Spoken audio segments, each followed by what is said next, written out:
दुनिया में सबसे ज्यादा साइंसदान पाकिस्तान में पाए जाते हैं। अब देख लो मंजिया ना लगलिया ने गो बन के ते उत्ते पौड़ी भी ला छड्डी है। ऐदा हुंदी है काम। तानू ते मामा अंग्रेजां नू सिखाना चाहिदा वा।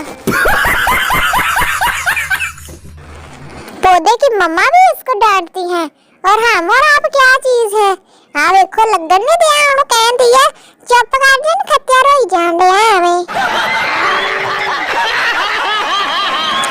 पूरा बाजार घूमने के बाद और कुछ लिए बगैर लड़कियां जब घर वापस आती हैं तो पैसे ना बेचारे दा आ हाल हुंदा वा हाथ दे विच रह के। नखत्तियां नू कुछ पसंद ही नहीं आंदा। ले जांदियां 8000 ते चीज 15000 वाली नू मुंह मार दिंदियां। पुराने जमाने में लोगों को ऐसे ब्लॉक किया जाता था। फोन चुक के ते होल्ड ते ला दिंदे सी ते चंगे भले रुपये पाई जांदे सी अगले बंदे नू, क्योंकि उस पैकेज नहीं सी ना हुंदे। पहली नजर में आपको एक आदमी बर्फानी जंगल में भागता हुआ नजर आएगा, लेकिन गौर करने के बाद मालूम होगा कि ये एक कुत्ता है। लिहाजा हर मामले च गौर किया करो। हाँ जी, लगा पता थानू हुण कि गौर नाल दिखावा फिर। ये एक बहुत ही खूबसूरत पेंटिंग है, लेकिन सिर्फ तब तक जब आप अपने मोबाइल को उल्टा करके नहीं देखेंगे। उल्टा करके देखो थानू ना स्वाद आया तो गल करियो। यार मेरे कहने ते देखो तो सही, गड्डी बेचारी चिक्कड़ च पुट्ठी होई पई है ते थानू नेचुरल ब्यूटी लगन दई है। 6 दिन वेले ते एतवार दी छुट्टी। वाह बई वाह, किड्डा वधिया काम।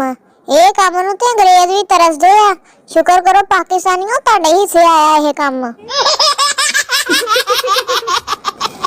मियाँ बीवी गाड़ी के 2 पहिए होते हैं। अगर बीवी की नहीं मानोगे तो चलनी तुम्हारी भी नहीं है। हालो एक पहिया तुरे जांदा वा ते खड़ा रह मामा तू फिर चक के साइकिल ता। कचड़ा डालना मुन्ना है, जिस दिन देख लिया हिसाब बराबर कर दूंगा। अल्लाह उर्दू ने जन्नत नसीब फरमाए। एडी सोहनी उर्दू लिखना वाले ते दिल करदा हत्थां ते थुक्का सीटीए चुम्मन नु ते दूर दी गल।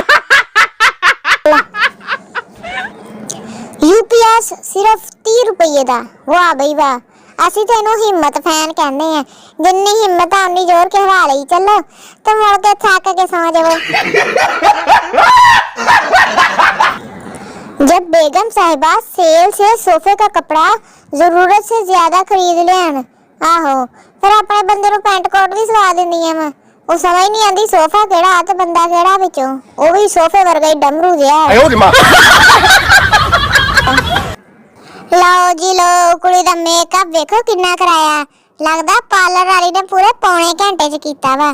ते नखत्तिया पैर भी धो लेंदी कोड़े वाले, ओ तेरे प्यो ने धोने आ। उत्ते ही तुसी जराबा पा के तुर पैना ते फैशन शो च।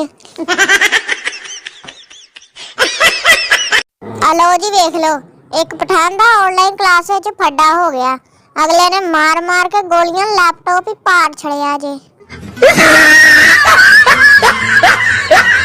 लड़की को इम्तिहान में पेपर नहीं आ रहा था।